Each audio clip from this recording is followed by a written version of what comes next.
Allah Ta'ala kata, aku bagi peluang pada kamu 20 tahun. Umur kamu, apa yang kamu buat? Awalam nu'ammirkum ma yatadhakkaru fihi man tadhakkar. Bukankah kami telah memberi peluang kepada kamu umur yang panjang, sehingga memberi ruang kepada kamu untuk kamu berfikir.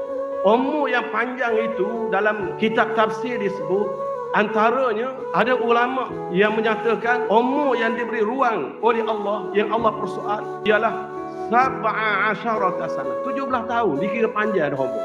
Allah Ta'ala kata, aku bagi peluang umur 17 tahun. Ni hak mati umur 17 tahun. Pun ditanya, apatah lagi kita umur bukan 17, bukan 27. Dan ada ulama yang menyatakan Ishruna sana, 20 tahun. Allah Ta'ala kata, aku bagi peluang pada kamu 20 tahun. Umur kamu, apa yang kamu buat? Dan ada ulama yang menyatakan Arba'una sana, 40 tahun.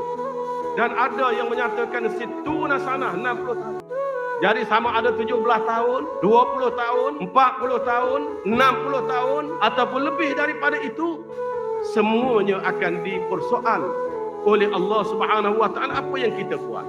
Sebab itu kita kena guna peluang dan ruang yang dikurniakan oleh Allah untuk benar-benar kita mengabdikan diri kepada Allah Subhanahu wa Ta'ala.